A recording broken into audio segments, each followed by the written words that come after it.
30 yanvar Bakıda azyaşlı itib. Bu barədə Daxili İşlər Nazirliyinin mətbuat xidmətinin rəhbəri Elşad Hacıyev öz sosial şəbəkə hesabında paylaşım edib.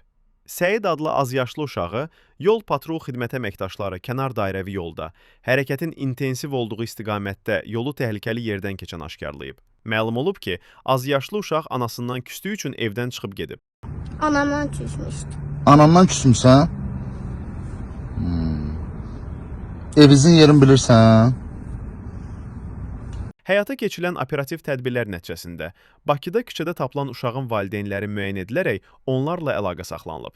APA xəbər verir ki, bu barədə Daxili İşlər Nazirliyinin mətbuat xidmətinin rəhbəri Elşad Hacıyev məlumat yayıb.